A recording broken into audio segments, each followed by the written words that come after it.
Today, I'm going to tell you about a Chinese herb that's renowned for hair growth and for turning gray hair back to black. So let's get into today's video. Hello, my happy nappy crew, it's NowIamNappy, and I'm so excited to be doing a new series where we feature Chinese herbs and their benefits. Now this week we're going to be talking about Fo Tea or Shou, which literally translates to Mr. He's black hair. This particular herb is said to restore your youth and return color to gray hair. It also dotes many benefits for hair growth and fighting hair loss, so let's get into making it. Alright, so I purchased this herb from Mountain Rose Herbs, and y'all, I'm just going to give you a little bit of texture and feel first. This actually had a smooth-ish texture when I first poured it out, but y'all, it kind of actually left a grainy film on my hands. You know, this kind of gave me a little bit of fear, a little bit of worry, because y'all know whenever things are grainy, it can tend to be very hard to rinse out. Now, I went in with 3/4 cup. I wasn't sure if this was going to hydrate well or spread or, you know, see how it was going to work. And I added in about 3/4 cup of water, and y'all, that thing needed more water. I finished up with about 2.5 cups of water, just continuing to stir to make sure the herb became nice and hydrated.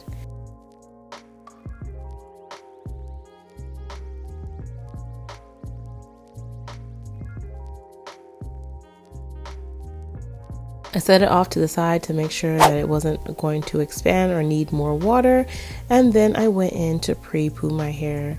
Now y'all, my hair needed a little bit of love, so I'm using my oat and oil leave-in conditioner and my scalp relief oil to detangle my hair. Now I just part my hair into sections so that I can easily apply.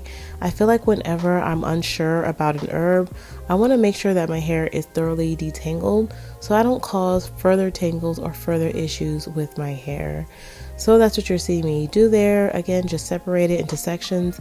And then I'm going to follow up with some very warm water. I'm going to do a nice warm water rinse to make sure my cuticles are lifted, and then apply this hair mask to my hair. Now right away, you guys, I can tell you application is super not fun.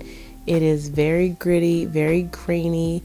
One thing I will say that I read through the reviews, to really focus this on your scalp. So that's actually what I'm going to do. While I will apply it down the length of my hair, I'm really going to make sure I get it on my scalp and give myself a nice scalp massage. But let me tell you a little bit more about Fo Tea, also known as Shou. Now this herb is said to help promote hair growth, as it's been traditionally used to treat conditions like alopecia and hair loss by improving blood circulation and also enhancing hormonal balance, thereby providing follicles more nutrients and energy to grow. It also has the ability, as we know, to help prevent and reverse gray hair. Now y'all know I'm very curious with this, as I have quite a bit of gray hairs. Now this also meant not just applying this to the hair topically, but also using this internally, because this herb is thought to nourish the livers and the kidneys, and this is supposed to aid in hair health and hair color. It also says to have a mechanism which is to enhance the melanin synthesis, which gives our hair its pigment. So you guys, this week while I apply it, I will be taking Fo Tea internally as well. Now, as reference, you guys, if you ever start any new herb regimen, please speak with your doctor before taking any herbs internally, especially if you're dealing with any external issues like blood pressure and pregnancy, just to name a few.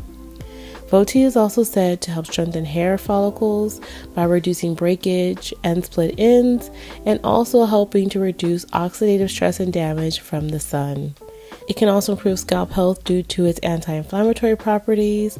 It can reduce situations like dandruff and scalp irritation, and nourish the hair. It's supposed to make the hair look shinier, healthier, and more vibrant. Alright, so I applied this mask again. I did cover my hair for about 2 hours with this mask on. I will admit again, it is a very messy, a very gritty and grainy herb. Alright, after that time, I rinsed out my hair, and these are my final thoughts and results, you guys. The herb, of course, as I suspected, was very difficult to rinse out because, again, of its grainy texture. Now, although the herb was a little hard to rinse out, I will say my hair immediately felt stronger, and dare I say some of the grays looked a bit darker. Maybe it's all in my head. I also noticed a bit of enhanced curl definition upon immediately rinsing. Now I did follow up with a conditioner and I used my detangling conditioner. I let that sit on and then rinse out and then put it back on again to finger detangle because I felt like I still had quite a bit of herbs still left in my hair. Now I'm willing to sacrifice doing a bit of rinsing if it means I get some of the benefits of an herb, but I'm also open to trying this herb in varying ways.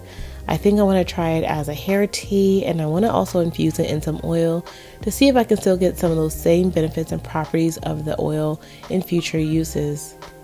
So I did follow up and moisturize and style my hair this week with my Oat and Aloe leave-in conditioner and my Oat and Aloe twist cream, and I'm actually just going to put my hair up into an easy bun style.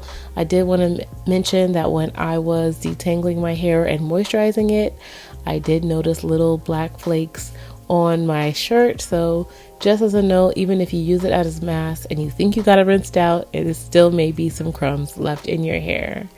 Hey you guys, stay tuned as we continue our journey using this particular herb to see how my hair flourishes, trying it in different techniques. And if you have any questions regarding the hair mask, please leave it down below. But I'll see you next week for another week of experimentation with some Chinese herbs. But that's it for this week. I'll see you next time. Bye.